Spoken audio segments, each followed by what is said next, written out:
Hi, welcome to policemotortraining.com. I'm Quinn Redeker.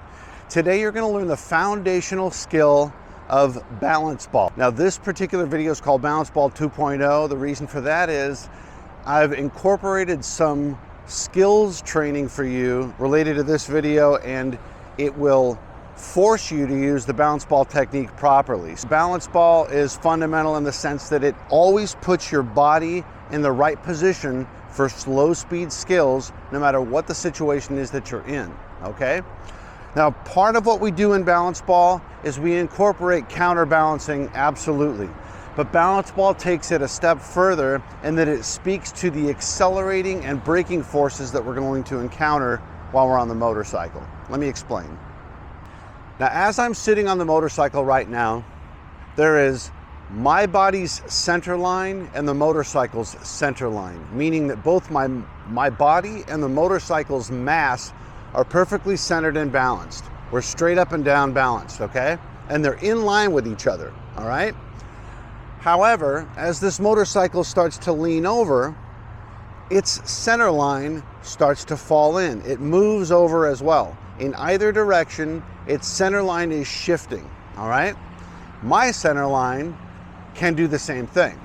So I'm either in line with the motorcycle, where the two of us fall over together and back and forth, or I can be on the inside of the motorcycle's center line, or as the motorcycle falls over, I can be on the outside. I can be out here as the motorcycle falls that way.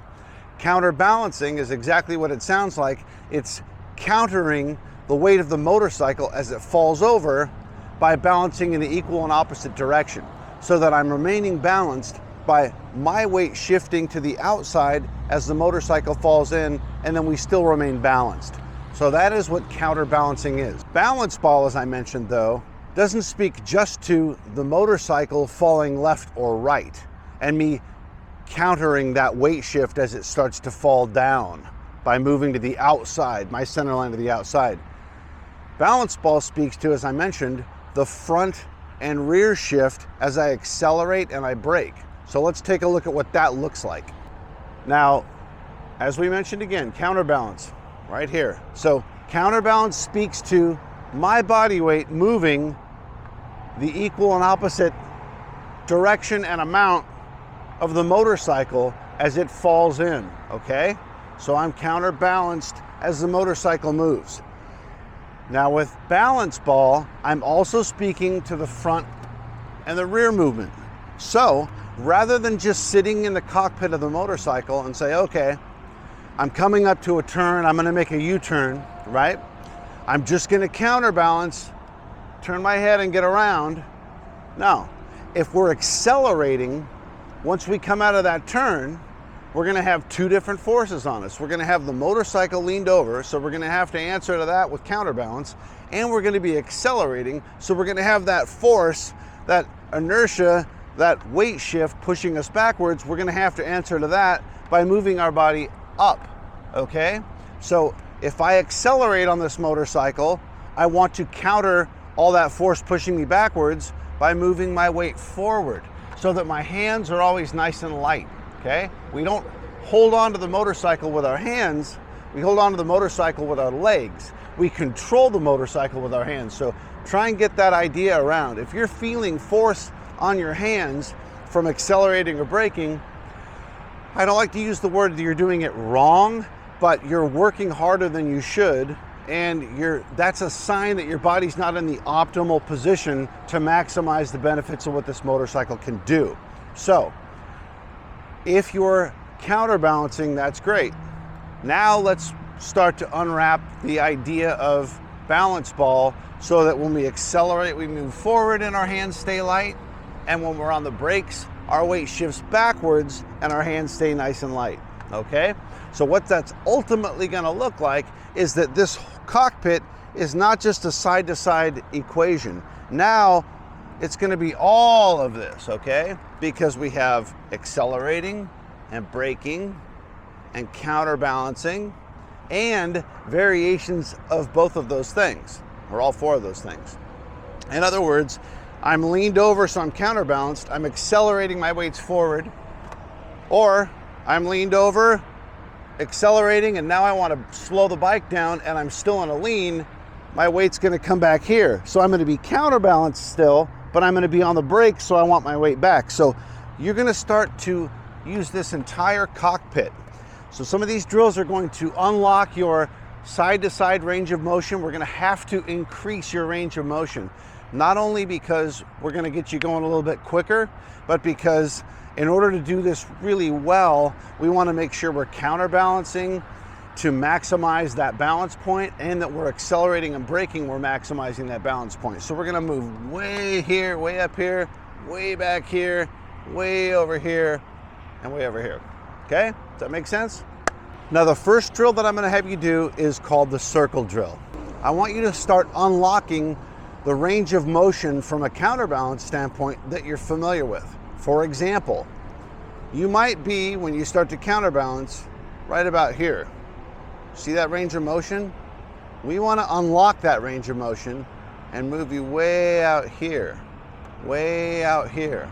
Why do we want to do that? Well, the more we can counter the bike's weight, the further we can lean it comfortably, and the more balanced we're going to be on the bike. So the idea with this drill is, and I'm going to demo it in a minute, but we're going to start going in a circle one direction, and we're just going to slowly add more and more and more counterbalance until we're at a really nice far position.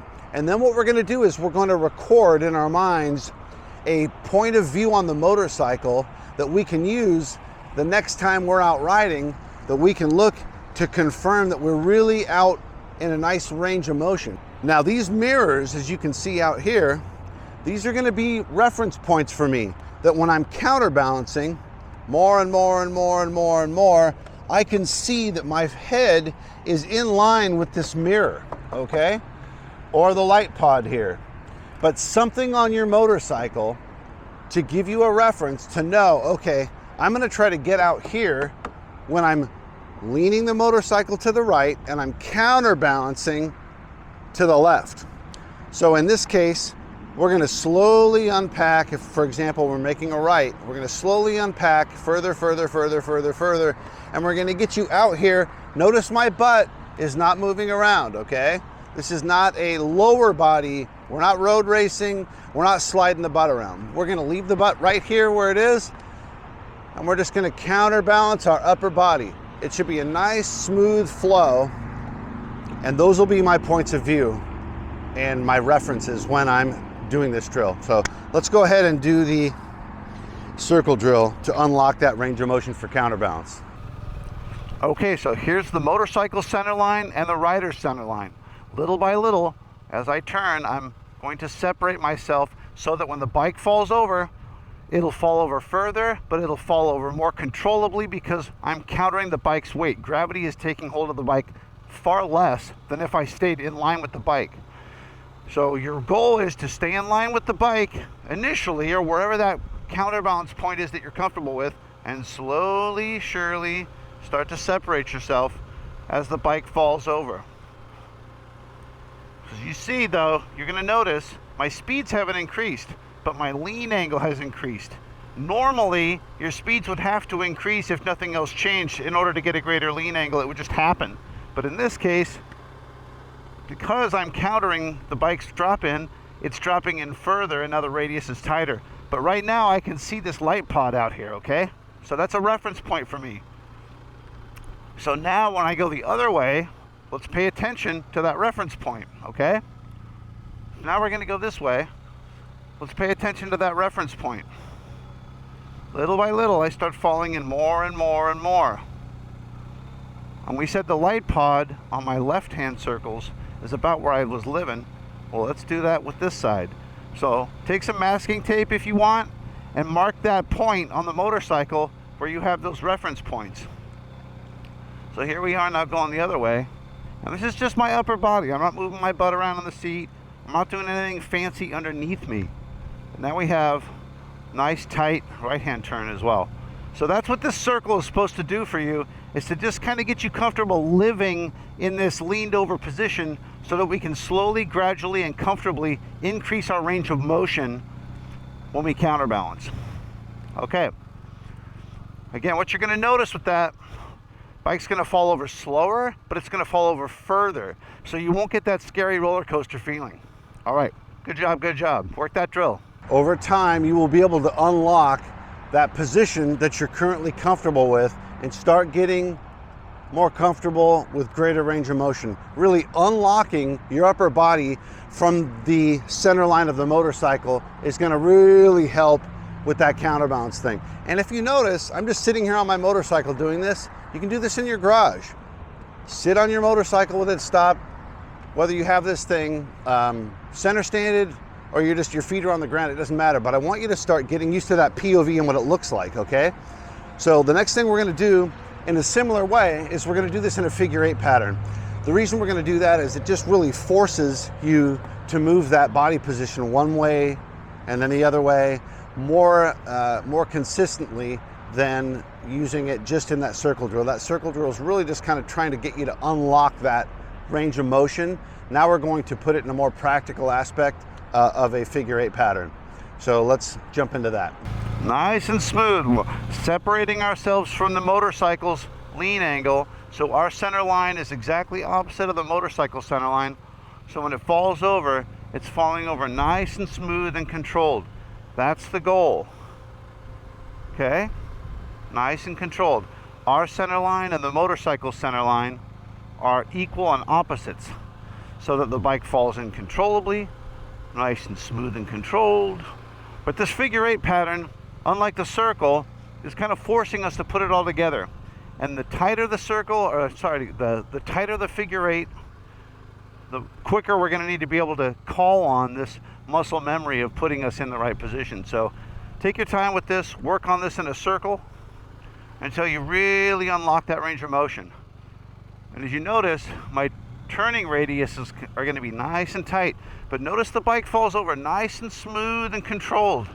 Okay, I'm not chasing it with the clutch and throttle. I'm not just using momentum either. Once you start turning really tight radiuses, that really slows the bike down, so you really need to get proficient with that clutch throttle control where we're slipping the clutch. That's a whole other conversation.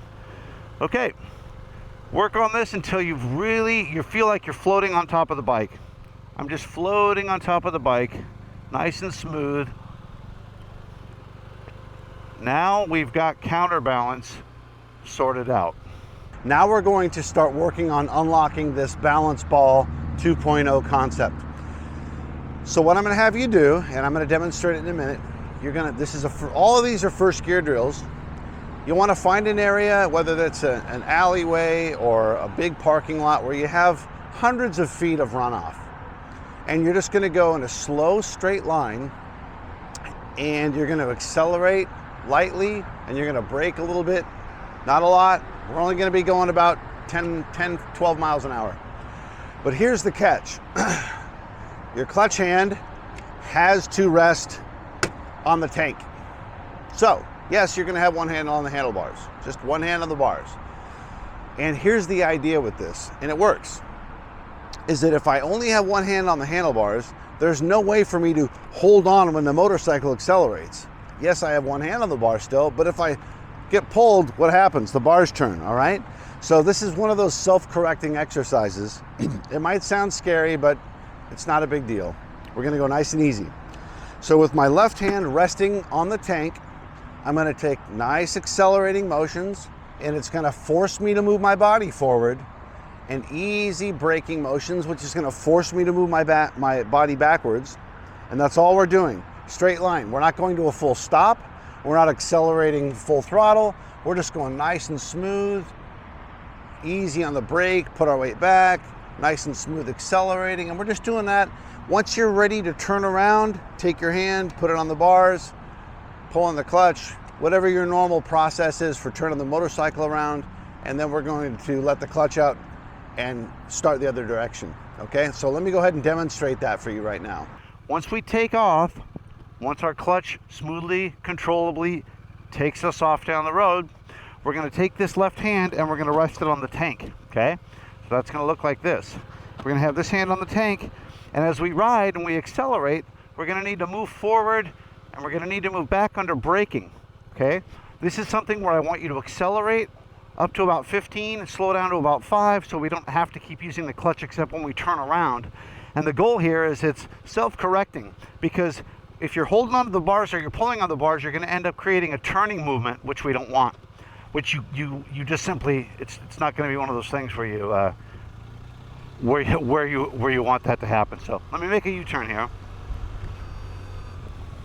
So I'm pulling in the clutch, nice and controlled, but here we go. Clutch is out now, left hand on the tank, I'm accelerating, weights forward, I'm braking, weights back. So I need to stay balanced, weights forward, weights back, weights forward, weights back, hands back on the clutch, control, we turn around. Understand that if you do this and you're holding on to the bars when you accelerate, it's going to turn the motorcycle. If I try to accelerate, it's going to create turning movements with the handlebars. And so that's why this is such a great drill, is because it's self-correcting, okay? So my weight's forward, my weight's back. My left hand could literally, I could just hold it up in the air. So just to show you, I'm just resting it on the tank. I'm not actually holding on with the tank. So my speed's down to up to about 25, down to about 10. Pull on the clutch, nice and smooth, turn around. And again, what I want you to notice as you do this, what I want you to work on is keeping your body nice and balanced. So my upper body is countering the effects of that weight transfer. Pull on the clutch, nice and smooth, turn around. And again. And when you do this, it's causing you to be very light on the hands. And the hands, the job of our hands here are simply to control the motorcycle, not to hold on to the motorcycle, okay? So that's why this drill is so powerful, is because it forces you to stay light on the controls. I need to stay light on the controls so that I'm using the clutch and I'm using the brake and all those things nice and smooth and controlled. All right, great job with that. It's a little weird, right? But you're moving your body in ways that you didn't before. And I promise you this is going to pay massive dividends when the speeds start picking up. And coincidentally, that's what we're going to be doing right now. So this next drill is an oval drill, okay? We're not doing a circle. We're not doing a straight line. We're not doing figure eights. We're going to do an oval. Again, this is one hand on the bars because I want you to, I'm forcing you to use that balance ball and stay balanced while you're accelerating and braking. So the whole time I'm in that oval, I'm going to be leaned over.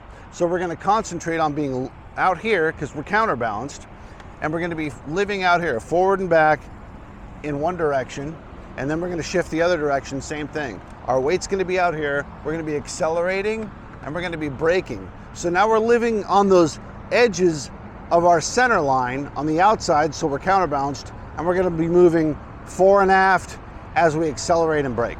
All right, so let's take a look at that. You start either direction. Once you get moving, we're counterbalanced.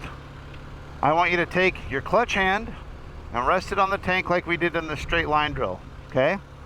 Now notice right now I'm just going at a moderate pace. That's not what I want you to do. Because I'm going at a consistent pace right now, I'm not having any weight transfer. And I want weight transfer so that it forces my body to move fore and aft as I move around in this pattern. So here's what this is actually going to look like. Here we go. We're going to accelerate, get my weight forward, and we're going to brake. All the while, I'm in a lean angle, so I have counterbalance at play this whole time. I'm accelerating, and I'm braking. My hand is nice and relaxed, okay? My right hand is just steering the motorcycle. But notice my upper body, it's counterbalanced, and look how much movement I have. Why do I have all this movement? Because I'm floating on top of the bike, okay? I'm not doing anything tricky. I'm not having to hold on really tight. My body is totally relaxed, but it's only relaxed because I'm moving it so that it's constantly balanced, so I don't have any issues. And then we can go faster and faster and experience greater weight transfer under accelerating and braking. Now we'll shift directions and we'll go the other way. Nothing changes. Start nice and slow, hand on the tank, accelerating, and I'm braking. But notice now I'm counterbalanced over here, right? So I'm living out here counterbalance the whole time. Why? Because I'm in a lean angle. But now, under accelerating, I'm forward. Under braking, I'm relaxed and back. And my body stays nice and balanced on top of the motorcycle. And we're bringing that counterbalance and balance ball equation into the mix as we do this. So we're nice and balanced. Okay, good job, good job. Nice and smooth. And when you do this, let me tell you what, when you do this in a motor competition, you do this out on the street, you start becoming much more cognizant of where your body weight is under accelerating, braking, and lean angle. Okay, well, thank you for watching Balance Ball 2.0. If you work these drills consistently, I think you're gonna find that the motorcycle moves around with far less effort than what you've been doing in the past. Your rider cockpit is gonna be utilized better. You're gonna have less fatigue. The bike is gonna be controllable. It's gonna be balanced better. We're basically impacting the motorcycle less. And anytime we can do that, we're better off for it, okay? If you have any questions, you can reach me at policemotortraining.com. Good luck, thank you.